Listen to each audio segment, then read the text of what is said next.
अरे क्या करूं, क्या करूं? कैसे इस भोजन इकट्ठा करने के चक्कर से छुटकारा पाऊं? बस बिना कुछ किए मुझे भोजन मिल जाए। कुछ सोच, बादल, कोई उपाय सोच। बादल कौवा घर में बैठा ऐसा सोच रहा था। तभी चिड़िया, कबूतर और तोता वहाँ आ जाते हैं। चलो बादल भैया, भोजन लेने चलें। उन तीनों को देखकर बादल कौवा जोर जोर से चिल्लाने लगता है। हाय, मेरी आंखें, मुझे कुछ दिखाई क्यों नहीं दे रहा? क्या मैं अंधा हो गया हूँ? क्या हुआ बादल, क्यों इतना चिल्ला रहे हो? चीकू, मुझे कुछ भी दिखाई नहीं दे रहा। लेकिन अचानक तुम्हें दिखना कैसे बंद हो गया? क्या तुम्हारी आंखों में कोई चोट आई है? नहीं नहीं, मुझे कोई चोट तो नहीं लगी, लेकिन मुझे कुछ दिखाई नहीं दे रहा। अरे रे, मेरी आंखें, अब मैं भोजन ढूंढने कैसे जाऊंगा? शांत हो जाओ बादल भैया, आपको भोजन खोजने जाने की कोई जरूरत नहीं है। हम तुम्हारे लिए भोजन ले आएंगे। नहीं नहीं, मुझे भी तुम्हारी तरह मेहनत करके खाना है, मुफ्त में नहीं। मैं भला मुफ्त में कैसे खा सकता हूँ? तो ठीक है बादल भैया, आप ऐसा करो, हमारे पेड़ पर हमारे घोंसलों की रक्षा करो, क्योंकि हमारे घोंसले में अंडे हैं। लेकिन चिड़िया बहन, ये कौवा हमारे अंडों की रक्षा कैसे करेगा? इसे तो कुछ भी दिखाई नहीं दे रहा।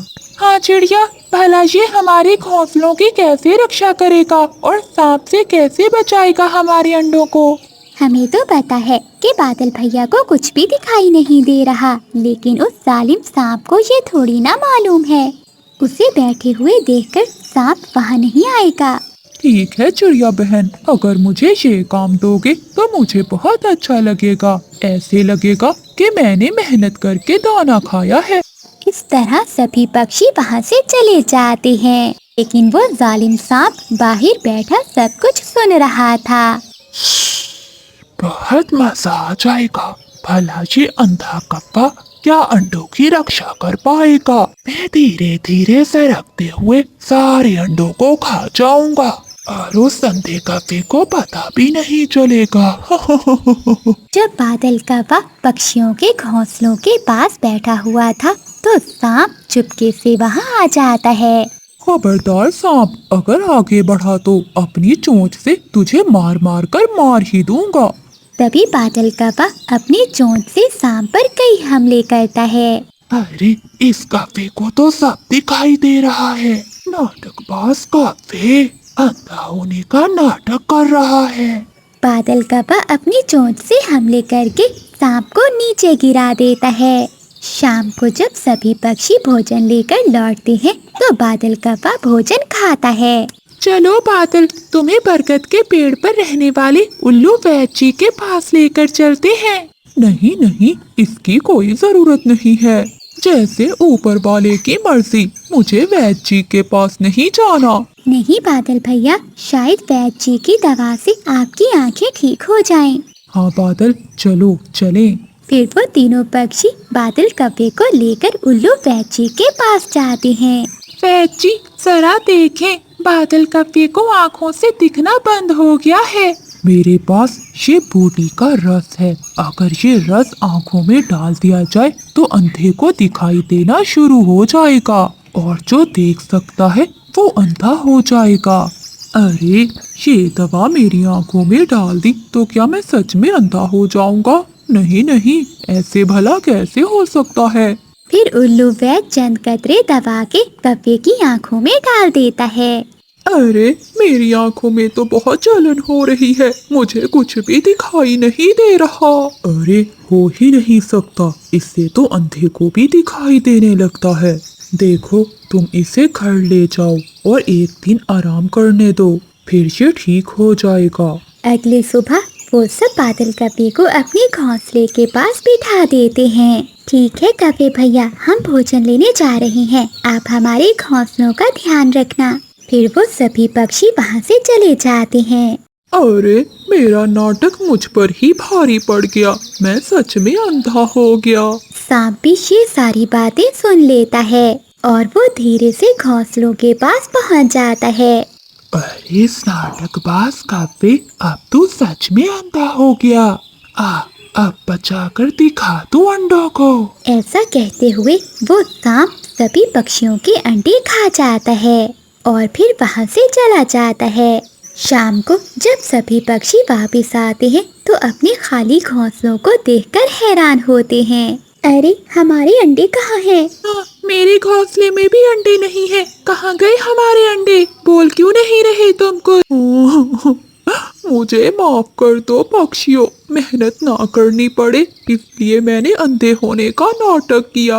और देखो अब मैं सच में अंधा हो गया। वो जालिम सांप सभी के अंडों को खा गया। क्या मतलब? तुम्हें माफ करने से हमारे अंडे वापस लौट आएंगे? तुम्हारा नाटक हमें कितना महंगा पड़ा है, क्या तुम्हें इस बात का अंदाजा है? नहीं कपे, तुम्हें इसकी माफी नहीं मिलेगी बल्कि तुम्हें इसकी सजा मिलेगी, सजा। फिर वो सभी पक्षी कपे पर हमला करते हैं जिससे कप्पा घायल होकर पेड़ से नीचे गिर जाता है। वो पेड़ के नीचे ही पड़ा हुआ था। तभी रात में उसका मामा आता है। अरे भांजे, ये तेरी हालत किसने की? किसने तुझे मारा? कुछ नहीं मामा जी, मेरी इस हालत का मैं खुद ही जिम्मेदार हूँ। इस तरह कहकर वो सारी बात अपने मामा जी को बता देता है। भांजे, ये तुमने अच्छा नहीं किया। तुम्हें सभी पक्षियों से माफी मांगनी होगी। चलो पहले मैं तुम्हें वैद्य जी के पास लेकर चलूं। फिर बादल कपे का मामा उसे वैद्य जी के पास ले जाता है। वैद्य जी कपे की आंखों में फिर से दवा डालते हैं। इस बार कपा देखने लगता है। मामा जी, मुझे सब दिखाई देने लग गया है।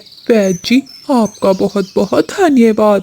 फिर बादल कपा और उसका मामा अगले दिन सभी पक्षियों के पास जाते हैं। पक्षियों, बादल को माफ कर दो, उसको किए की सजा मिल गई है। अब वो कभी ऐसी गलती नहीं करेगा। फिर सभी पक्षी कपे पर दया दिखाते हुए उसे माफ कर देते हैं। फिर वो सभी पक्षी मिलकर रहने लगते हैं और उसके बाद बादल कपे ने कभी आलस नहीं किया। अच्छी सुनते हो? उठो, जाओ मेरे लिए कोई शिकार ढूंढ कर लाओ। मेरे पेट में चूहे दौड़ रहे हैं। अरे सुनहरी, तुम्हारा पेट है या कुआं? अभी पहले तो मैंने तुम्हें एक शिकार लाकर दिया था। क्या वो खाकर भी तुम्हारा पेट नहीं भरा?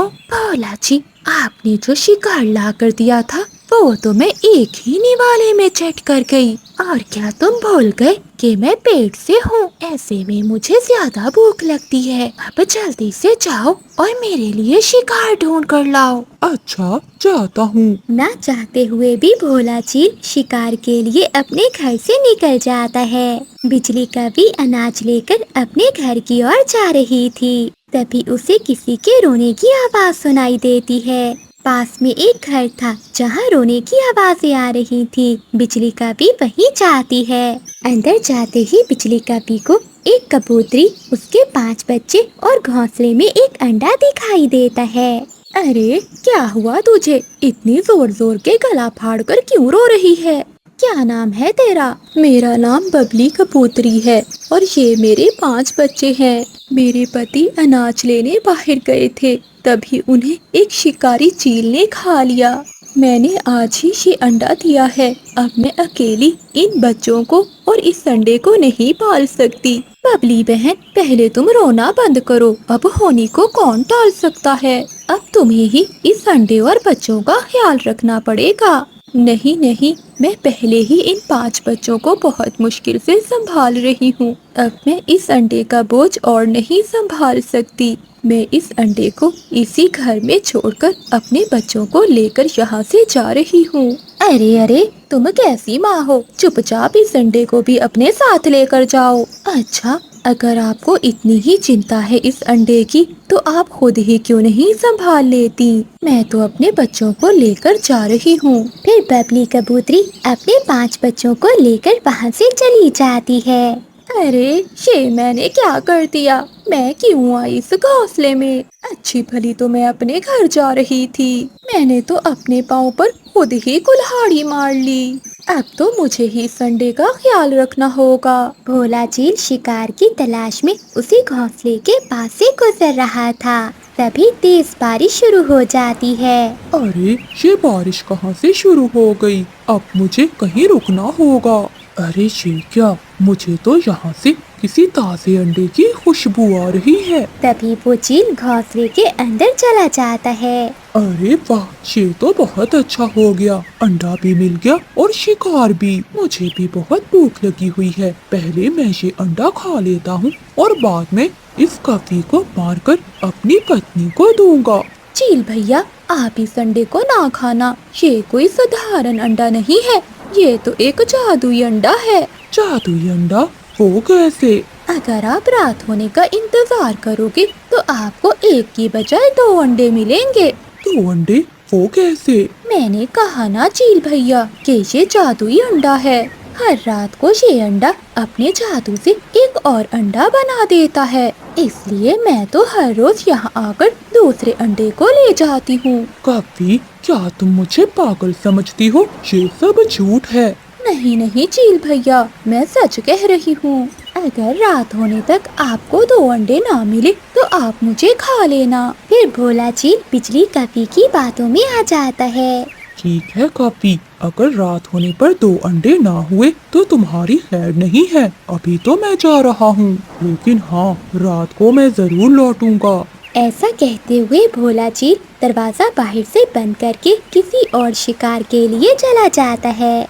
लो जी, एक मुसीबत से निकली नहीं, दूसरी मुसीबत मेरे सर पर आकर बैठ गई। अपनी जान बचाने के लिए चील से झूठ तो बोल लिया, अब मैं दूसरा अंडा कहाँ से लाऊंगी? अब तो मैं बाहर भी नहीं जा सकती।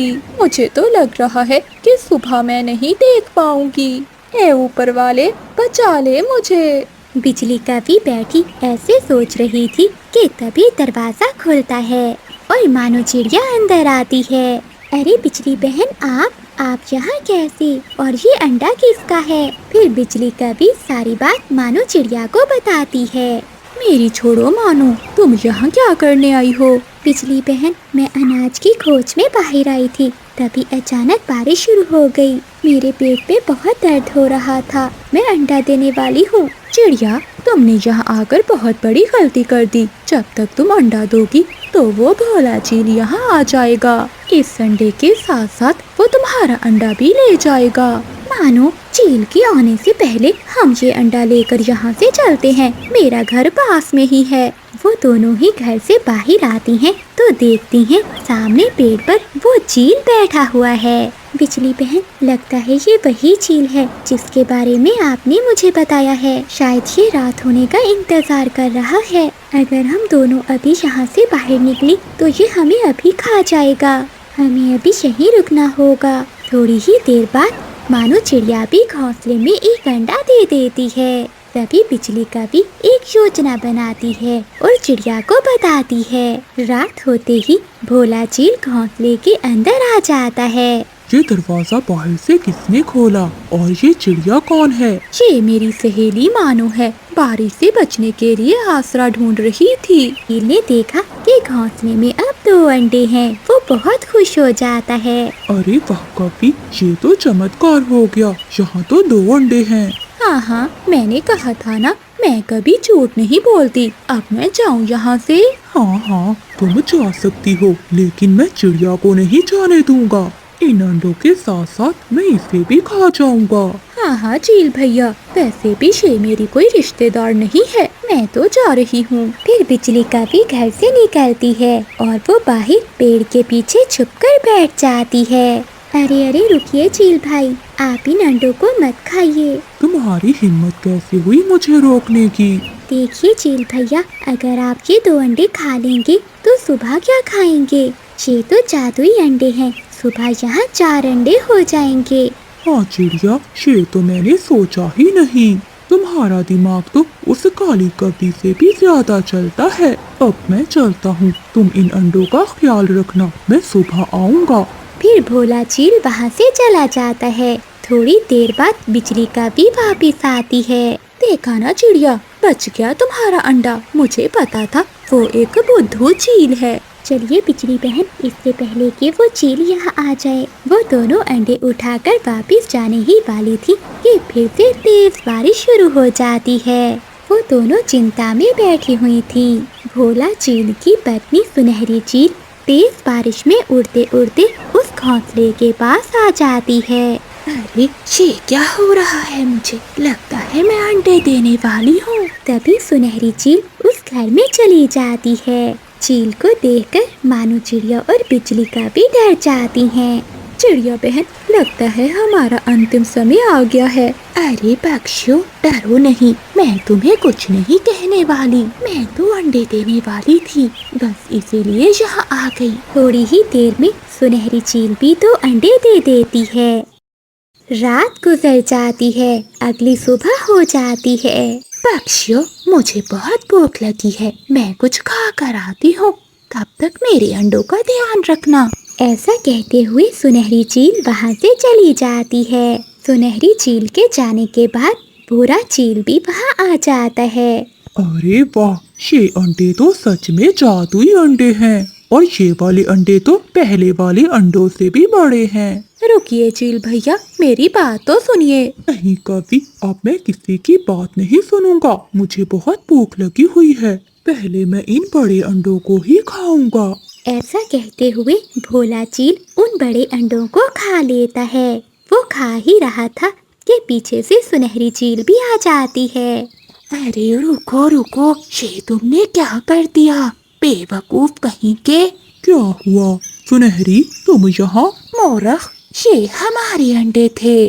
क्या ये तुम क्या कह रही हो? लगता है इन दोनों पक्षियों ने हमें बेवकूफ बनाया है। मैं अभी इन्हें मजा चखाता हूँ। रुको, पहले मैं तुम्हें मजा चखाती हूँ। ऐसा कहते हुए सुनहरी चील भूरे चील को मारने लगती है।